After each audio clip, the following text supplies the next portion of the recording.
I never thought I'd end up in a situation like this, but here I am, typing this out to get it off my chest. My name's Jake, and I was married to Emily for about 7 years before everything started falling apart.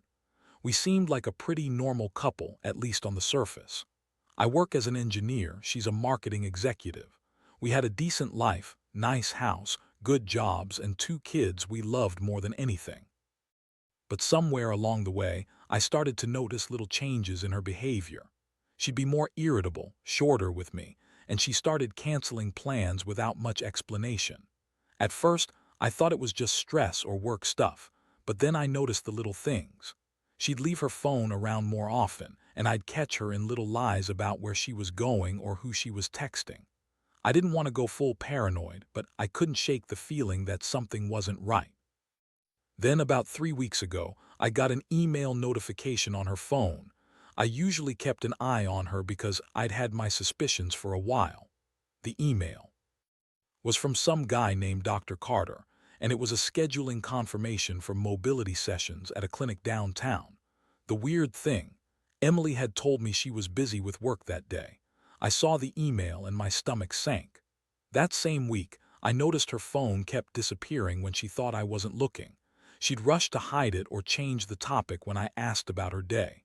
One night, I came home early from work because I wasn't feeling well. I saw her leaving a hotel downtown around 11 p.m. looking anxious, clutching her purse tightly. I followed her from a distance, acting like I was just out for a walk. She went into a building I'd never really noticed before, but something told me to check it out. So I parked around the corner and snuck closer, seeing her go inside. When I peeked through a window, I saw her in a private room with a guy I didn't recognize. They were laughing and I don't even want to say it, but they looked like they were about to jump into bed. That was the moment I knew for sure something was going on. It wasn't just emotional cheating or some random fling. She was actually having sex with this guy. I waited outside for a while trying to process what I'd just seen. My mind was racing, anger, betrayal, heartbreak. How could she do this to me? After everything we'd been through, after all the years I'd dedicated to making our marriage work, I felt sick. It was like getting punched in the gut, but worse. I went home that night, pretending to sleep, but I was wide awake, replaying everything in my head. I knew I had to confront her, but I also knew I needed to be strategic. The next day, I started paying more attention. I noticed her phone was more glued to her hand. She was more defensive when I asked about her schedule, and she dodged questions about her whereabouts. I felt like I was losing my mind. All I wanted was honesty, but I was pretty sure I wasn't going to get that from her. The pieces of the puzzle kept falling into place, and it was clear she'd been lying to me for weeks, maybe longer. I was furious, hurt, and confused all at once. I didn't want to believe it, but the evidence was mounting. I needed to decide my next move, and I knew I couldn't ignore what I'd seen. That's when I started planning how I was going to confront her, and honestly, how I was going to deal with the fallout. I took a deep breath that night, trying to steady my nerves. I knew I had to confront her face to face, but I also wanted to be prepared for whatever she threw at me. Emily was the kind of woman who could lie with a straight face for hours if she needed to. She loved twisting stories, making herself the victim, and somehow always turning things around so she came out on top. That's part of what made her so frustrating. She's bitchy, manipulative, and a master at lying through her teeth. The next day, I decided I'd catch her off guard. I got home early from work and waited in the living room. She came in pretending to be surprised to see me, but I saw right through that. She was trying to act normal, but her eyes kept darting around and she was unusually tense. I did say a word for a few minutes, just stared at her while she fidgeted with her purse. Then I dropped the bomb. "So Emily," I said calmly but with a cold edge, "I know about the guy. The mobility sessions, the hotel I saw you. You've been lying to me for weeks." Her face went blank for a second, then she threw her head back and sneered. "Oh, come on, Jake. You're just paranoid. You always think the worst. Maybe I just needed to get some attention, okay? Does that make me a bad person?" I felt my blood boil. "No, Emily," I snapped, "it makes you a cheating bitch. You've been screwing around behind my back and I'm sick of your stupid excuses. You think I don't know what's going on? I saw you. I saw you laughing with him like you're some kind of goddamn goddess. What the hell is wrong with you?" She rolled her eyes and crossed her arms. "You're overreacting. Maybe I needed to see if I still had it. All right, it's not a big deal. We're still married, aren't we?" The way she said it, like I was a fool for even questioning her, made me want to punch her. I told her I wasn't going to play that game anymore. I wanted the truth, plain and simple. She finally threw in a few bullshit excuses. It was just some stupid stress relief. It didn't mean anything. I was just lonely. All the classic lines. I wasn't buying any of it. I told her I'd had enough of her lies, that I knew she'd been messing around for a while. She kept denying everything, trying to gaslight me into thinking I was crazy. She said she loved me, that it was a mistake, that she'd never do it again. But her tone was bitter, and her eyes told a different story. I knew she was lying, just like I'd suspected from the start. The emotional fallout hit me hard. One part of me wanted to hold on to hope, to believe her, but another part knew the truth. She'd already crossed a line I couldn't ignore. I felt humiliated, betrayed, and angry all at once. It was like my entire life was crashing down around me, and I didn't even know how to breathe through it. I wanted to yell, to scream, to break something, but I kept it together just barely. I told her that I needed space and time to think, that I couldn't stay in a marriage where I was being lied to and cheated on. As I sat alone in the quiet of my house that night, I realized I was at a crossroads. I'd always believed in loyalty, in fighting for what we had, but now I wasn't sure if I could trust her again. The pain was overwhelming, but I also knew I had to start thinking about myself. I couldn't stay blind to what she'd done, no matter how much I loved her. I'd come to this point where I had to decide whether to fight for her or walk away for good.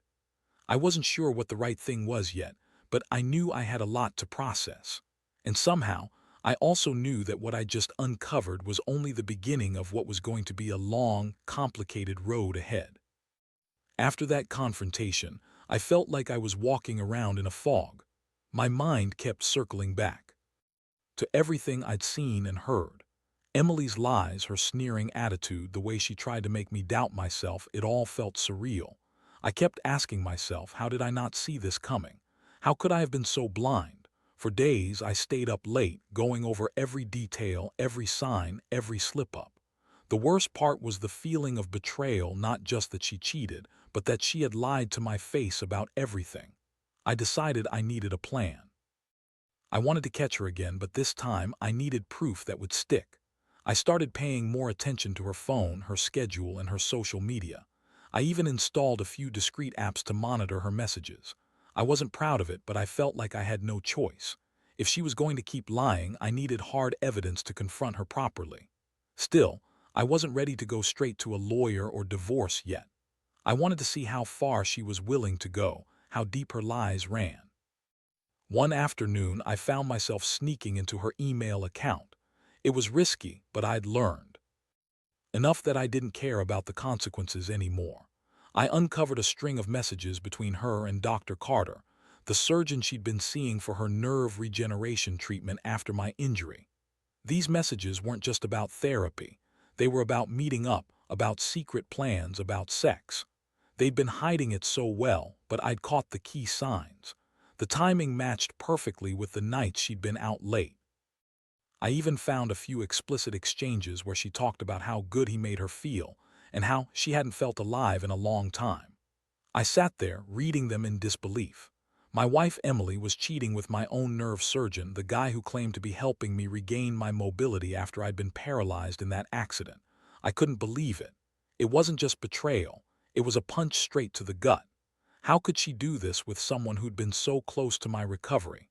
I felt sick. My mind was racing, trying to process the anger and the hurt. I wanted to confront her again, but this time with irrefutable proof. I knew I had to be smart about it. I thought about what I would say, how I would handle her lies, her manipulations. I wanted to catch her off guard, to make her sweat, to see her squirm. But I also knew that once I brought this up, it would change everything forever. There would be no returning to the way things were. Still, I couldn't keep pretending everything was fine. I needed to decide if I was going to fight for this marriage or burn it down and walk away. The truth was staring back at me from those emails, and I realized I held all the cards now. I just had to decide what game I was going to play. That night, I couldn't sleep. I kept going over everything I'd uncovered, her messages, her lies, the way she smiled at me like everything was normal while she was secretly screwing the guy who was supposed to be helping me walk again. It felt like I'd been punched in the chest 100 times over. I didn't want to just confront her blindly. I wanted to be prepared. I needed a plan, something more decisive than just shouting and crying.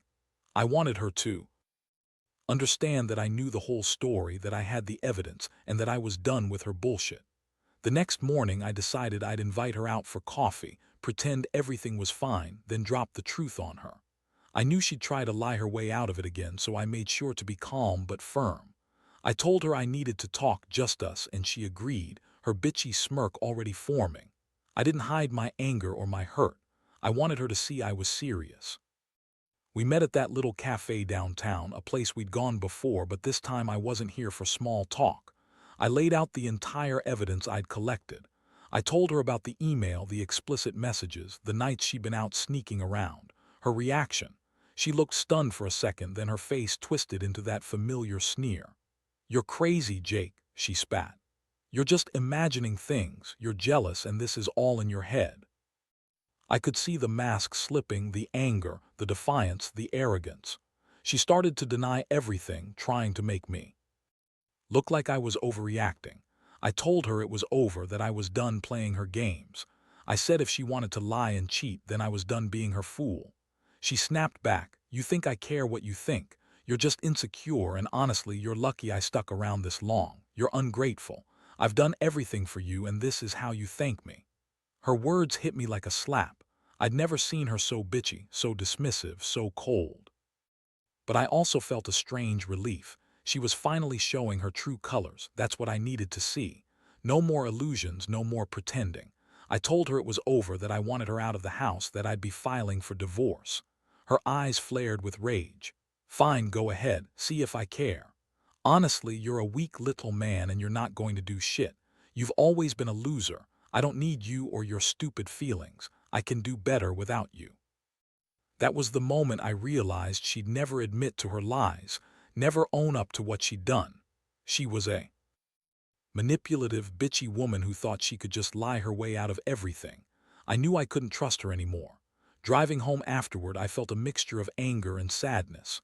Part of me wanted to just burn the whole thing down and walk away. Another part thought about fighting for my marriage, even knowing how rotten it had become. The truth is, I felt crushed not just by what she'd done, but by how little she seemed to care about the damage she'd caused. I started questioning everything. Was I a fool for trusting her? Was I stupid for thinking we could fix this? The pain was raw, and I knew deep down I was going to have to make a decision that would shape the rest of my life. I wasn't there yet, but I was getting close. All I knew was that I wasn't going to let her ruin me without a fight. Over the next few days, I threw myself into a kind of numbness. I kept replaying everything in my head. The betrayal, her lies, the sickening realization that the woman I loved had been screwing around with the very doctor helping me walk. Again, it was a gut punch I wasn't sure I'd ever recover from. Every time I saw her, I felt this boiling mix of anger and sadness. But deep down, I knew I had to think strategically. I couldn't just blow everything up without a plan. I had to control the situation. I started talking to a lawyer. It was the hardest thing I'd ever done, admitting that I might be ending what I thought was a lifetime commitment. But I needed to understand my rights, my options. The lawyer told me I had grounds for divorce, especially given the evidence I'd uncovered. She also warned me about the potential for her to retaliate, to try and manipulate or scare me into backing down. But I wasn't about to let her do that anymore. I was done being the naive guy who turned the other cheek. Meanwhile, Emily kept throwing fits. She would lash out, call me crazy, accuse me of trying to ruin her reputation, all the classic manipulation tactics. She'd cry, scream, even try to guilt-trip me into staying. She said she loved me, that she was sorry, that I was overreacting. But the way she looked at me, cold, calculating, told me she was just trying to cover her ass. I knew she wasn't going to admit to her affair, not without a fight, but I was prepared for that. I had the evidence and I wasn't going to back down. One evening, I finally sat her down for what I called a serious talk. I told her I knew everything. I laid out the emails, the messages, the nights she'd been sneaking around. I told her I was filing for divorce and that I wanted her out of my life for good. Her reaction, she looked furious, then defeated. She spat. "You're just jealous because I'm better than you at everything. You're just a weak little man who can't handle the truth." That was it. The last straw. She was so full of herself, so used to manipulating everyone around her, she couldn't even see how badly she'd screwed up. I felt a strange sense of relief. Not because she was leaving, but because I finally had clarity. I saw her for who she really was. A bitchy, lying, manipulative woman who thought she could get away with anything. I realized I deserved better. I deserved someone who didn't cheat on me, someone who didn't lie or play games. I decided I was done trying to save what was already broken beyond repair. It was time to move on, even if it hurt like hell. The hardest part now was telling the kids and figuring out how to navigate everything. I didn't want to hurt them, but I couldn't keep pretending everything was normal. I knew the process of ending this marriage was going to be messy and painful, but I also knew I had to do what was right for me. I was done being a victim of her lies and betrayal. I'd gather my strength, fight for my independence, and try to rebuild from the wreckage. I knew this wasn't the end of the story, just a painful, necessary chapter. But one thing was clear. Emily had crossed a line, and I was finally ready to cross my own. In the days that followed, I moved forward with the divorce process. It wasn't easy. Every step felt like dragging a heavy anchor behind me.